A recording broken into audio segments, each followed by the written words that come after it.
Ya, masih bersama saya Ferry Ardiansyah bersama saudara saya Muksin yang storytelling dan juga kepada narasumber kami ya, guru besar kami yaitu Bapak Profesor Haji Muhammad Qori Shihab. Tentang tema kita kali ini masih membahas tentang kitab-kitab suci ini, Pak. Dan mungkin ada yang ingin disampaikan kembali dari penonton yang ada di sini. Silakan Ibu. Nama saya Haja Susi, Pak. Begini, seperti tadi Bapak sudah menjelaskan bahwa Allah menurunkan kitab pada zaman Nabi Daud, Nabi Musa, Nabi Isa, sampai akhirnya ke Nabi Muhammad gitu. Apakah dari urutan itu sampai akhir ke Al-Quran, Allah punya satu tujuan gitu Pak, maksudnya dengan tujuannya bahwa Islam gitu. Jadi cuma mungkin harus melewati, karena kan melewati masa-masa ini gitu Pak. Jadi tapi pada akhirnya kusempurnakan gitu. Islam jadi agama yang Jadi apakah memang sebetulnya Allah hanya menginginkan Islam gitu? Iya. Dari kitab-kitab yang kitab-kitab yang sebelumnya sudah ada gitu ya. Itu aja Pak, terima kasih. Baik, yang pertama, sebenarnya semua nabi, sejak nabi pertama sampai nabi terakhir, ada prinsip-prinsip pokok ajarannya yang sama. Kepercayaan. Semua mengajarkan Tuhan Maha Esa. Semua, sejak Nabi Adam, Nabi Nuh, sampai Nabi Muhammad, sama. Semua mengajarkan harus percaya malaikat. Semua mengajarkan ada hari kemudian. Semua mengajarkan harus percaya Nabi dan Rasul. Semua mengajarkan sholat. Walaupun caranya beda. Semua mengajarkan puasa. Semua mewajibkan zakat. Semua mengajarkan akhlak. Hormat orang tua wajib. Ini sama. Ini prinsip dasar sama. Tetapi ada uraian-uraian yang dibawa oleh nabi-nabi itu yang rinciannya berbeda. Saya beri contoh. Kalau orang dewasa masih perlu dibujuk makan? Tidak perlu? Tidak perlu. Kalau anak kecil? Harus. Masih perlu dipaksa minum obat?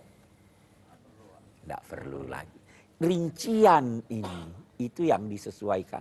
Arahnya yang terakhir adalah prinsip-prinsip dasar ini dan semua ajaran ini namanya Islam.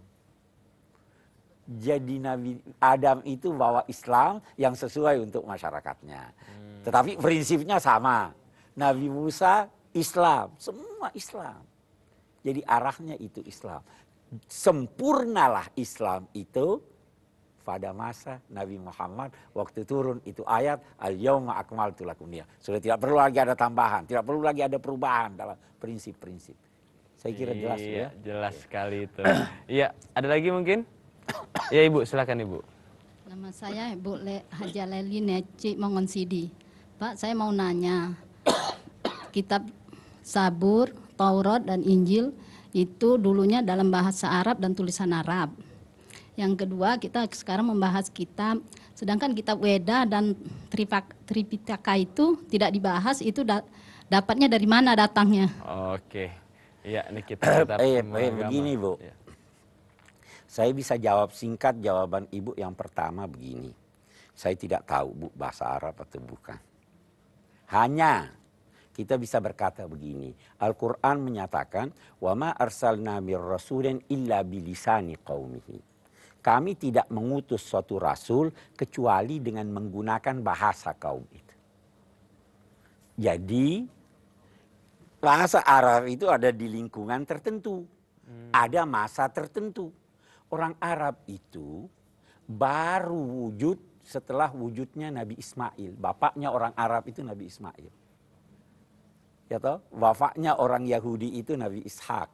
Ada di atasnya Nabi Ibrahim. Ada di atasnya lagi. Nah, jadi kalau Ibu tanya itu bahasa Arab atau bukan? Saya tidak tahu bahasa apa. Ya kan? Nah, itu ya, yang pertama. Yang kedua tadi, kita hanya wajib percaya 4 atau 5 yang disebut itu. Yang lainnya kita tidak wajib percaya. Kalau ibu mau percaya, boleh selama tidak bertentangan dengan Al-Quran. Ya kan? Itu. Benar enggak ini? Kalau tidak bertentangan dengan Al-Quran, benar. Tapi kalau bertentangan, saya tidak percaya bahwa itu kebenaran. Kita tidak dituntut percaya weda ini. Tidak ada. Sama juga halnya kalau kita bicara Nabi. Nabi itu yang wajib kita percaya 25 Nabi. Ya. Buddha itu Nabi atau bukan? Kita tidak tahu. Kita tidak wajib percaya. Ya tuh ya. Karena Allah berfirman, di setiap daerah kami utus seorang pemberi peringatan. Tapi tidak diceritakan pada kita. Nabi menurut hadis ada 124.000 nabi. Nah, siapa itu? Kita nggak Tidak tahu. Ya. Ya tahu ya. Yang kita ketahui hanya 25 Bu, Yang ya. kita disuruh percaya 25. 25. Oke, ya mungkin juga satu pertanyaan dari saya juga nih, Pak Quraisy, sebagai seorang Muslim, kita bersandar kepada Al-Quran. Ya, kalau kita sebagai seorang Muslim mempelajari kitab-kitab suci agama lain itu dosakah kita atau Tidak dosa. Bahkan di dalam Al-Quran ada diskusi, perintah, coba buka itu kitab suci. Hanya persoalannya begini. Sewaktu kita bicara dalam satu episode tentang ilmu. Ilmu ini kan banyak. Ada prioritas yang harus kita pelajari. Jangan pelajari yang tidak wajib dan lupakan yang wajib. Jangan pelajari yang tidak perlu dan merupakan yang perlu.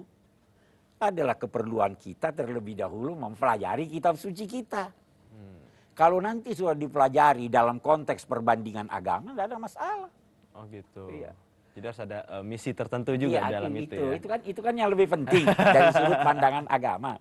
Iya. Saya kira. Baik ya, luar biasa, sangat hangat sekali pembicaraan kita. Dan setelah ini kita akan tetap terus melanjutkan bincang-bincang kita mengenai tema kita, yaitu tentang kitab-kitab suci. Jadi jangan kemana-mana, tetap di sini di Taman Surga, tamannya orang-orang yang berilmu.